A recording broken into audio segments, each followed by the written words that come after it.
welcome to Nigeria Superfans Forum. My name is Olufemi Ashaolu. This show is the best football show in Africa. And today on the show, we'll be talking about the 2023 CHAN tournament ongoing right there in Algeria. And of course, something is still, of course, not very spectacular with this particular competition, particularly the withdrawal of Morocco and the silence, the definite silence of the Confederation of African Football. And good news, finally, the Black Galaxies recorded their first victory at the tournament yesterday after that surprising 3-1 win over Sudan. I didn't see that coming, and I'm sure you also, because Sudan, of course, they have one of the strongest local leagues in Africa. And again, the GFA, they've come out to reveal the three final nominee for the vacant seat of the Black Stars. And well, maybe I should say I was disappointed when I saw the list, the names of coaches that have been shortlisted for the job. And we'll be talking about the Ghana Premier League referee. Ghana Premier League, I meant to say. The referees in that league, I think it's a miracle how those referees still honor posting for games. For 8 matches now, they have not been paid. 8 matches. So it's going to be another loaded edition of African football right here on Nigeria Superfans Forum. James Agberebi joins me in the studio. James, you're welcome. Yeah, thank you, Femi. So how's it been? Yeah, Femi, it's been awesome. Thank God for everything. So we're looking forward to this weekend. You know, Arsenal is still on top. You know, we have to keep putting that into your faces so that you know that we mean business. Okay, United are waiting for you guys right there at the corner on Sunday at the Emirates. You know, people have been doubting Arsenal and they keep shocking people, and they just wait till Sunday. Okay, still 18 matches to go, but let's get down to business. The 2023 CHAN, of course, yesterday the Black Galaxies recorded their first victory and that 3-1 win over Sudan. I didn't see that coming because I was initially disappointed after losing their opening game to Madagascar. Yeah. And of course, this game they just had to turn up and deliver, and of course they did that in style. But I think to me, the straight red card issued to Daniel Baniafriye, very disappointing, James. Yeah, a good one for the Black Galaxies. I wasn't surprised about the result. I expected them to beat Sudan. I think the game they lost against Madagascar was a wake-up call, because nobody saw that coming. And then they were able to bounce back, despite the fact that they even considered first against Sudan. I think that kind of brought out the best in them, because if you check the 2 games they played, against Madagascar and Sudan, they played well, but I think they were not, especially in the first game, they played well, but they didn't take their chances, you know. So, and that was what Madagascar did. They played well, they got 2 goals, and they sat on it. So against Sudan, they considered first, and they showed that fighting spirit. They never allowed the getting behind. It didn't stop them from continuing to play, to forge ahead, and that was what led to the goal late in the first half. You know, I think that scoring in the first half, you know what that does to a team. You know, when you concede late in the game, it kind of takes something out of you. I think that was what spurred the Black Galaxies. You know, when the second half came, I say we can win this. The momentum was now with them, and they were able to go on to score 2 more goals in the second half. And it was so unfortunate that Daniel got a red card. It wasn't deliberate. I think, but it was stamping all the same. Yes, that once it's deemed a dangerous play, you have to get the caution. And unfortunately, he got the straight red card, which, I mean, it's now that the team is now warming into the competition. Their main player now, the captain. Exactly, you know. So, I mean, what we don't know how long he's going to be out. We don't know I don't know the punishment for when you get a straight red card. In the tournament, definitely. But we're expecting that it will just be out for a game. Yeah, because I know the Black Galaxies will qualify from this group, especially with this victory. Because I don't see. But they still have to wait for the final game between Sudan and Madagascar. So for Sudan now to qualify, they must beat Madagascar with a wide margin.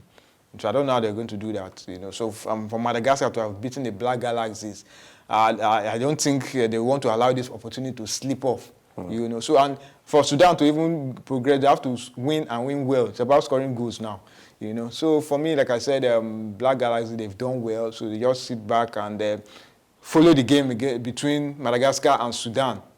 Because I'm confident that they're going to qualify, you know. So Let's just see how things pan out from here. But that red card Daniel collect, I mean, it's a big setback for the team. Okay, but James, how do you feel? Because I sat down and I looked at the preparation of the Black Galaxies for this tournament. The friendly games they played, they were outstanding. Yeah. And coming to the tournament, I was expecting them to just blow everyone away. No, we've seen teams, big teams in major tournaments who go into that tournament as hot favorites, and the experience setback. You know that sometimes those setbacks, it turns out that it might be blessing in disguise. We've seen teams in the past who didn't get off to good starting, but we saw Argentina when they lost to Saudi Arabia at the last World Cup. Spain, when they lost to Switzerland in 2010, they went all the way.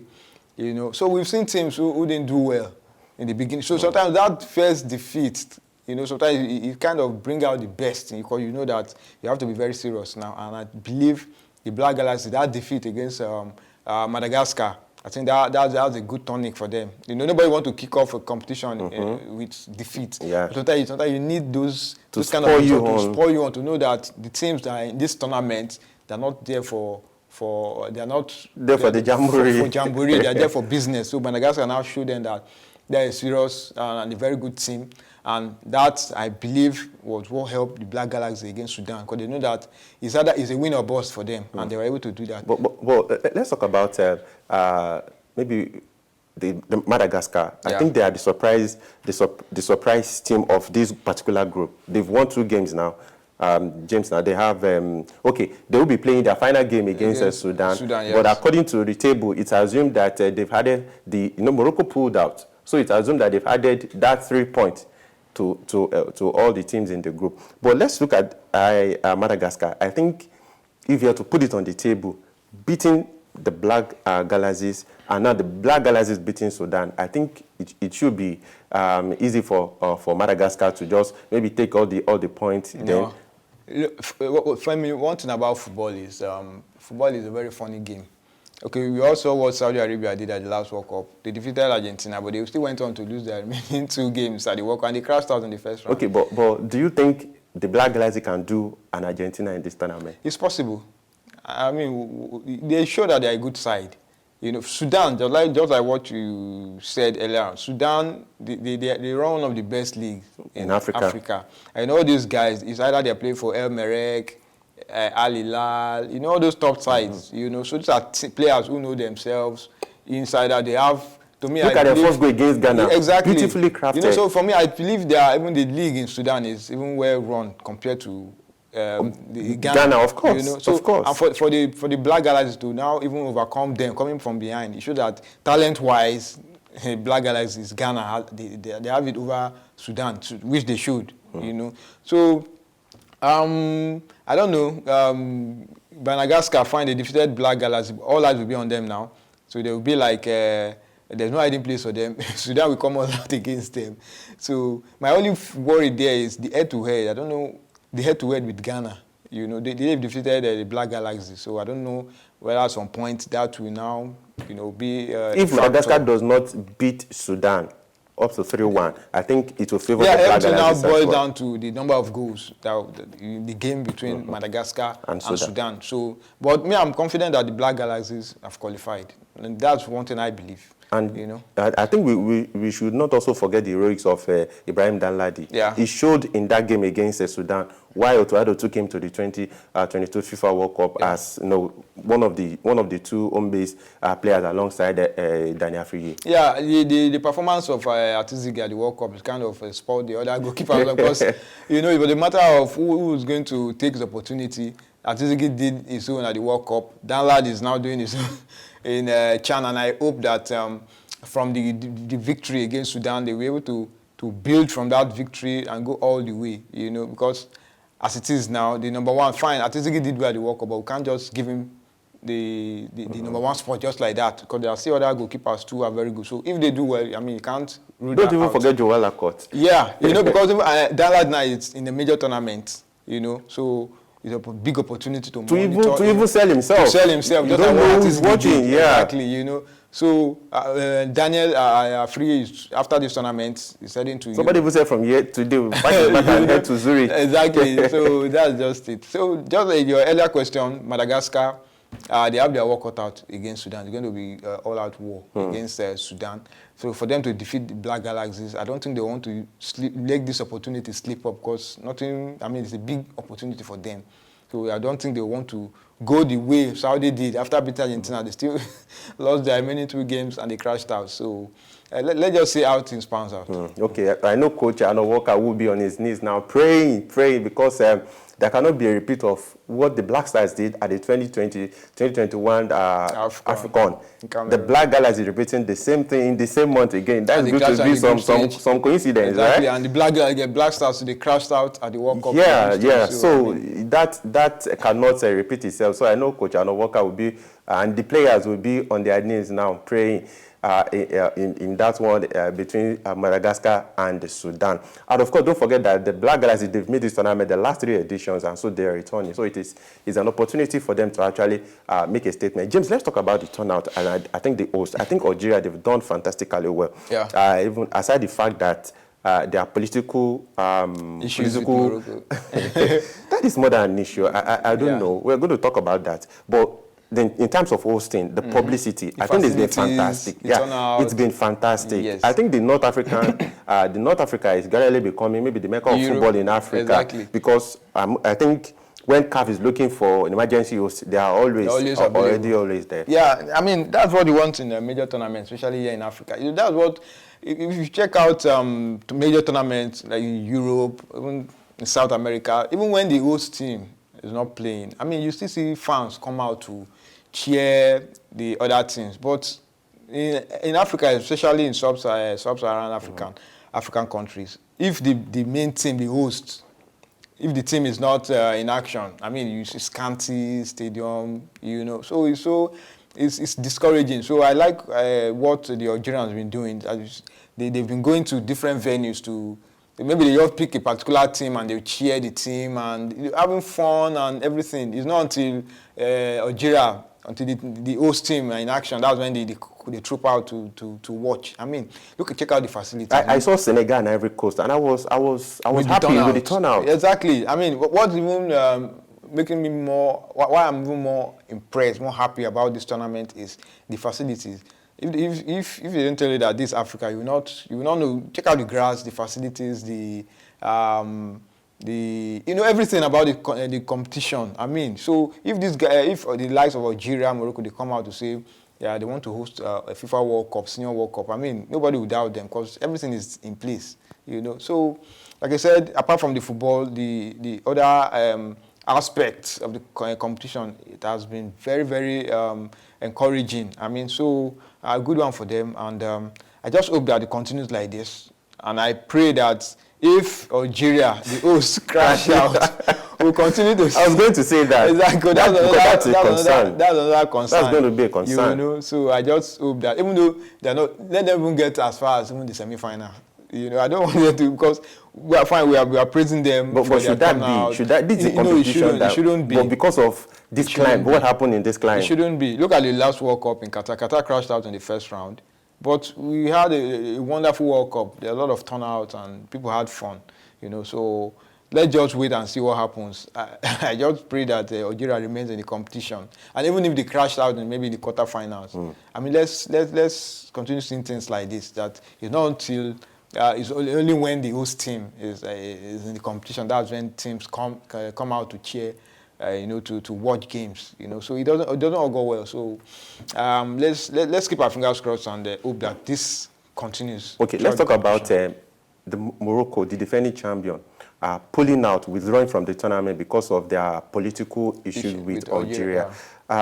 James, up to now, I'm not sure CAF has released a statement either condemning or maybe trying to find I know it will be difficult for CAF to find a political truce to the situation because it's been since 1994. Initially, I heard that even now there was a time that both countries shut their borders to each other, because of, and now Algeria decided not to open their airspace to Morocco to fly in, just into Constantine.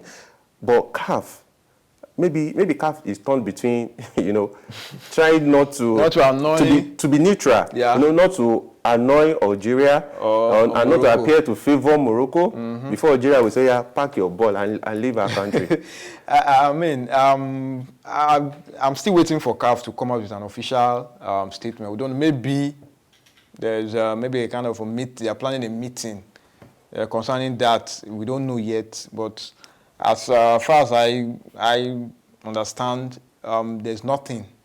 No, we've not seen anything. No official statement that this and this is what they are planning to do, or they are planning to hold a meeting to look into this issue of Morocco, withdrawing. At some point they wanted to send their under-23 team, but the Algerian authorities refused. So, it has been back and forth between the two countries. And once politics, once you allow politics into sports, who are the people that will suffer is the main actors, the players, So something that they don't have any say.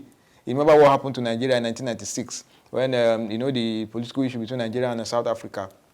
Then Nelson Mandela, the two men, they are late now. That deprived Super Eagles of winning that. I believe that Super Eagles would have won that AFCON because they were very hot then. So because most of the guys who would have been at that AFCON, they went on to win the Atlanta Olympic gold. So when things like this occur, the players are the ones to suffer because you've deprived them the opportunity. So we now have to wait and see what CAF will do, because when Nigeria failed to turn up in 1996, what do you think CAF will change? Honestly, I don't know. CAF, this is an unpredictable. I'm not sure CAF will do anything, because I'll be surprised if they don't do anything. The only person that has said something so far, I'll be very surprised. It's former NFF president Amadou Pinnick, who is a member of the FIFA Council. He came out to say that CAF is not happy with what happened, and he said we must preserve the values of world football. He said, as a member of the world football family and stakeholder in African football, I'm concerned that Morocco, the defending champions of the African Nations Championship, CHAP, was hindered from participating in the 2023 edition of the tournament, holding Algeria. And he began to say that, he said, while not interfering in any political issues that may exist between both countries, we must be reminded that football promotes world unity and peace, and all member countries of FIFA and indeed nations which bid to host events should accordingly be willing and ready to act with the same understanding. So, meaning that Algeria should have maybe just, at least for some time, for this purpose, just put aside their difference with Morocco and open their airspace. Well, just like what you said, they've been dragging this thing for like how many, over close to 30 years now. And of course, it wasn't like there was not alternative to Morocco getting to Algeria. It was going to take long hours, almost 24 hours for the players to have to go through, through different routes to get to Constantine. And they said no, they wouldn't do that. So I'm waiting for what CAF will do. I will be surprised if the hammer doesn't fall on Morocco. But if on Algeria, no, on Morocco. Okay, for pulling out. If back in 1996 when Nigeria didn't, then you don't want to host any. Remember, Nigeria was supposed to. If CAF punishes Morocco, then Morocco would not host any CAF. At least for now. You just have to. It's going to set a bad precedent now, because if no action is taken, other countries will come out and say. But don't you think it would be unfair? On who? On Morocco. Why? If CAF punishes Morocco. What's the difference between what? It was the same political issue that Nigeria had. Why would Algeria not open their airspace to a team participating in competition they are hosting? That's why CAF doesn't want to get involved, because they know that it's political. It's the same thing that happened between Nigeria. That's what I'm saying. What I'm saying is, I think it would be unfair. CAF didn't ask South Africa South Africa didn't stop Nigeria from coming to the competition. It was the then head of state, late General Sani Abacha, stopped Nigeria from. Everything still end up. We're still talking about political issues here. CAF didn't dabble into that. Okay, Nigeria, why didn't you turn up South Africa? Blah, blah. They went ahead and banned Nigeria from 1998 AFCON. They were even banned Nigeria in 2 editions But I think they now reduced it to 1. So it's the same thing. So if at the end of the day they don't ban Morocco, I will be very surprised.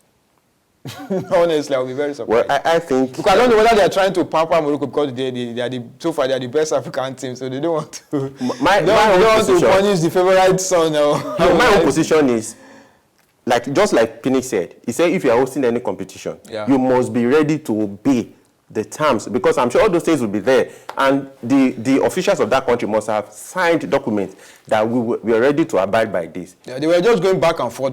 Is this one who is not me? We allowed them to go, but they were just going back and forth. There was no clear-cut explanation or official statement. Morocco came out with an official statement that they were pulling out. That's what I'm saying. But they didn't make another official statement that okay they are coming back. They are under 20. They're just doing things like that's what I'm saying, James. Have the right to. That's what I'm saying. They didn't pull out. They didn't pull out for a reason, for just on a selfish reason. Yeah. You understand? Nobody cares whether it's selfish or not. The fact that they didn't turn up, they gave out an official statement. When you pull out in a competition, so you pull out from the competition, you've taken out, you played, okay, fine, I don't know, they didn't play the qualifiers, if I'm not mistaken, that was Morocco. No. They didn't play the I'm not sure they did, because they are the defending champions. So for me, I don't know. The CAF has a lot of explanation. Yeah, that's what I'm saying, because CAF are the organizers. So if you have two parties participating in an event you are organizing and they are at loggerheads, it is left to you to find a common ground to say, CAF has no business, because this is not about football issue. This is not restricted to football. It's political, and CAF, they've done well not to get involved. It's affecting football. Look at what happened in Russia and Ukraine. It's still happening. See, you always go back to the Nigerian issue. It was political, and they went ahead to ban Nigeria. So they have to do the same thing to Morocco. It's not about trying to... I don't know whether they are trying to not to offend the Moroccans, or I don't know the kind of influence they have. I just told you, CAF would not want to offend Morocco, and they want to appear like they are on the side of Algeria. If another country should do it, then you don't have any right to ban that country. If they were able to go ahead and ban Nigeria, then this thing must apply to Morocco. If James were a member of a CAF executive committee, I wouldn't know what will happen this morning, because I know a member of Algerian Football Association will have jumped on you this morning. Okay, let's talk about the GFA. James, the president of the GFA, Mustafa Usif, he promised that the GFA would appoint a competent manager for the Blacks. I remember since December 2nd, of course, the Black Stars have been without a coach since Otoado Chio in the tower. And the GFA has come out to say that, though not officially, but it's been said that 3 finalists have emerged. Hector Cooper, Steve McLaren, current Manchester United assistant manager, and Chris Houghton. And we also heard that Kwesi Appiah, who is very familiar with Ghanaian football, has also applied, but his name is not in the final 3 nominees. You remember the GFA even said that they are looking to announce a manager by the end of the month. Today is 20th, so we are not far off. But James, I looked at these 3 names, and I think I may be disappointed, because the bar at which Otoado has raised the job of the Black Stars. Forget that the Black Stars didn't go beyond the group stages. I was expecting something higher, because we heard that there were about 60 international applicants, and most of them were from Europe and South America. So, but look at the names they've ended up with. Hector Cooper, though he had stint with Egypt, he was sacked from he was sacked from last year. He was sacked from his coach as a trainer with DR Congo. Steve McLaren, I'm not sure he has any experience coaching any African team. And we have Chris Houghton. I'm sure his first job was the technical advisor to Otoado. James? Well, for me, among the 3 names we just reeled out now, I think I will, if I'm to settle for someone who should take over the Black Stars job, I think Chris Houghton fits the bill, because he's been part of the team, so at least he has an idea of the players, he knows them. He was at the last World Cup at a major tournament, so I mean, he has an idea of the team. He knows the players, at least to an extent, So for me, Hector Cooper, I don't know, it's like somebody who is just roving around the continent of Africa after Like Claude I did. You know, all those Henry Mitchell, Kaz Bashak, all those, they just come around, just pick up on job. After a few years, they move on to the next job. So for me, that was the kind of person I see ex-Okupa. Fine. I remember in his good old days, he took Valencia to the Champions League final, back-to-back. In the year 2000, against Valencia, they lost to Bayern and Real Madrid. In Madrid in 2000, Valencia, they lost to Bayern in 2001. Yeah. So for me, that's about Hector Cooper. You know, he took over the job of Egypt. He qualified them for the 2018 World Cup. Yeah. Since then, what has he been up to? You know, for Steve McLaren, he was former Three Lions coach, if I'm not mistaken. I think was assistant to Steven Sven-Goran Eriksson. Yes, I think so, you know. So, I don't know. Just like what you said the other time, his knowledge of African football, I don't know. I don't know how vast he is when it comes to African football. So, for me, I think the GFA should just focus on Chris Hughton, someone who has been on the ground, you know, has been with the team. He was at the major tournaments. I will even, sorry to cut in, I will even suggest a Chris Hughton and maybe being assisted by Kwesi Appiah, if Kwesi Appiah would... Kwesi Appiah was the former head coach of Ghana. Yeah, he had two stints now with the Black Stars. Took them to the World Cup, so I don't think Kwesi Appiah... You want to be an assistant? An assistant, no. I want to believe that he has passed that stage. Fine, Chris Hughton had... You want to say, okay, he was the former Premier League... you can even say how much of Ghanaian football does Chris Hughton even know? The time you have spent... That is also very important. I know, the time you spent with Otto Addo as an assistant, at least, I want to believe that he's an intelligent person who would have seen one or two things, how they run, how they do things here. So I believe that will come in handy. I don't think Kwesi Appiah want to be an assistant, somebody who qualified the team, the Black Stars, to the 2014 World Cup. He has been to the World Cup before. He didn't go there as an assistant. He went there as a head coach. You know, he almost defeated the Germany. He was so close to defeating Germany. So, I mean, for someone to have gotten to that stage, you know, ask him to come and be, you know, that I don't think that will go down well. So for me, like I said, Chris Hughton, for me, should do it. I think to some extent I will agree with you, because I'm sure Otto Addo will want to lend him a helping hand. Maybe if he gets appointed and he needs one or two things, Otto Addo can just rightly put him through. And again, remember, before Otto Addo was even appointed, there were reports in Ghana that the president had wanted, or some persons had wanted Chris Hughton to take the Black Stars to the World Cup instead of Otto Addo. But due to some influence somewhere, he became a technical advisor, because I think it's rare in this part of the world to see maybe someone who is foreign breed to become maybe a technical advisor under a black coach. I don't think I've seen it right here in Africa. Okay, James, let's leave that. Let's talk about the Ghana Premier League. Yesterday, I saw on Twitter where this journalist in Ghana, Sadiq Adams, he said that referees in the Ghana Premier League have not been paid for their job in the last 8 matches. Wow. Yeah, last 8 matches. And what he said was, once referee get appointed, the source for how to get to the match venues themselves, then how to get themselves back to wherever and wait for reimbursement that might come in bits. James, then how do you expect them not to compromise integrity? You've already set them up to you know... it's like dangling a fish in front of the cat. I know, trust teams here in this part of the world, when they look like, okay, the referee is helpless. So they will accommodate him, they will feed him, transportation and package again. You know, but about the money, all the millions of dollars. I'm surprised with all the sponsorship, all the deals and everything that they said they signed. So you begin to wonder where all the money, where did they go to? You know, so it's just an African thing, and you keep complaining that, okay, you have bad official referees in the league, that the league is not up to standard. How is the league going to be up to standard? It's quite funny, because... What we've been complaining about here in Nigeria, we thought even the Ghana Premier League, maybe they are different, but it's the same of the same. It's quite funny, because I remember, I think last year we talked about a referee who was suspended by the Referee Association in Ghana, and they couldn't explain how he surfaced in an official game.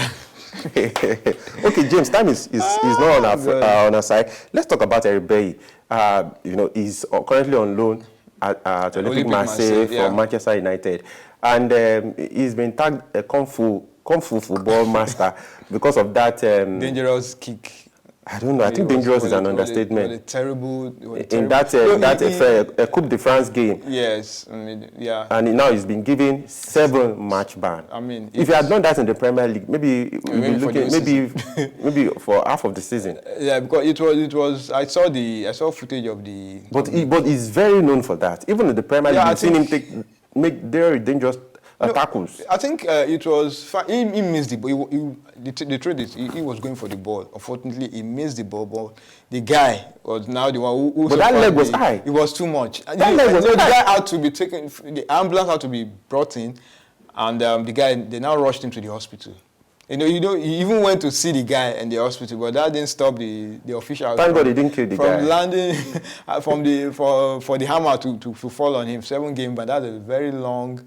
For a footballer to be out. I mean, you are not even injured. They just asked him to go and take a break. Almost 2 months. I mean, it was a dangerous. No pay. I think nobody cares whether it was intentional.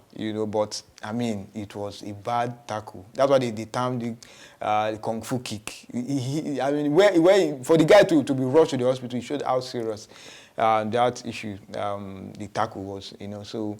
I mean, I just hope that we were able to learn 1 or 2 things and show that, I mean, these are professionals like you. You play in the elite division. The guy, and the guy is even African.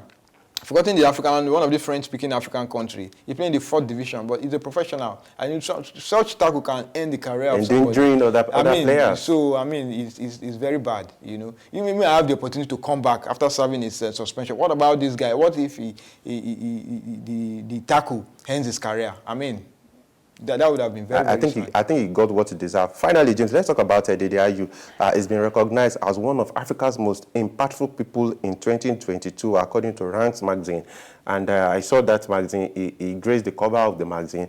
James, I don't know if you agreed to that. He led the Black Stars to the 2022 FIFA World Cup, even though I don't know. A lot of people will not forget that game against Uruguay. I don't think Ghanaians will agree with that rank. I don't think so, because that awful penalty against Uruguay, because a lot of Ghanaians will tell you that if he had scored that penalty, Ghana would have had a very good chance of qualifying from that group. But the lame penalty attempt, they feel that was the turning point in that game.